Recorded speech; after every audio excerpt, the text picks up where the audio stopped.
भी जब आपको बहुत बड़ा जिम्मेदारी देने वाला होता है ना, तो पहले सोचता है कि इसका थोड़ा सा टेस्ट कर ले। बहुत लोग टेस्टे में भाग जाते हैं, ये भगवान हमरा काहे लिए तुम मुसीबत लाया।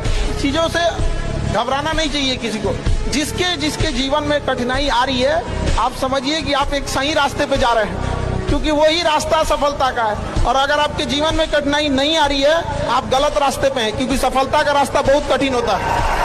दो लोगों से जीवन में हमेशा बच के रहना, जो हमेशा दूसरे की शिकायत करता है, उस इंसान सब कुछ अगर हार चुके हैं, आखिरी सांस चल रही है, फिर भी साम्राज्य खड़ा करने की क्षमता होनी चाहिए। ये जानते हुए कि सामने यमराज खड़े हैं, आखिरी क्षण है, अंतिम सांस है, फिर भी एक साम्राज्य खड़ा करने की क्षमता आखिरी सांस में होनी चाहिए। मौत को भी लगे कि इसको ले जा रहे हैं। जीवन में कहीं पे भी बाबू आत्मसम्मान से बढ़कर, जिस समय आप गुस्सा होते हैं ना, आप अपनी ताकत खो देते हैं। लोहार को भी पता होता है कि लोहा बहुत मजबूत होता है, मुड़ेगा नहीं, तो उसको झोंक के आग में गुस्सा दिलाता है। जिस समय लोहा गुस्से से लाल होता है, अपनी शक्ति खो देता है और मुड़ जाता है। इसलिए गुस्सा सबसे खराब चीज है। लोग कहते हैं कि अहंकार बुरा चीज है, गलत बात। अहंकार वह वृक्ष है जिसके जड़ का नाम है क्रोध। जब तक क्रोध नहीं होगा, आपसे अहंकार की भाषा ही नहीं। दरिया तेरी खैर नहीं, बूंदों ने बगावत कर दी है, नादा न समझ इनको लहरों ने बगावत कर दी है। हम परवाने हैं, मौत समा मरने का है खौफ का, रे तलवार तुझे झुकना होगा, गर्दन ने बगावत कर दी है।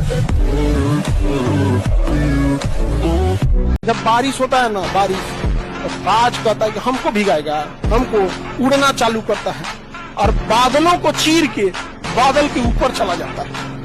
बारिश नीचे होता है, तब तक उड़ते रहता है जब तक बारिश बंद नहीं हो जाता। उसके बाद आता कहता है कि समस्याओं से हम डर जाएंगे, हमसे समस्या डरेगा।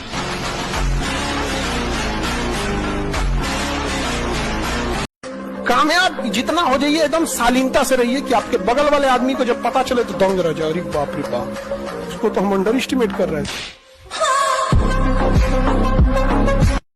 शायर ने शायरी कहा था कि एक दौर था जब सब कुछ खोकर तुझे पाने की तमन्ना थी, अब अगर तू खुदा भी हो जाए तो सजदा न कर। और जिसके बारे में तुम सोचोगे, उसकी ऊर्जा तुम्हारे अंदर ट्रांसमिट होनी शुरू हो जाएगी। ये सोच का नियम है।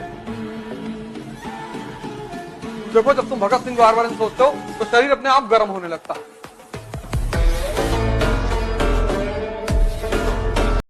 जिंदगी की रफ्तार इतनी रखिएगा ना कि भले दुश्मन आगे निकल जाए, लेकिन दोस्त पीछे नहीं छूटना चाहिए। समझ में आया ना?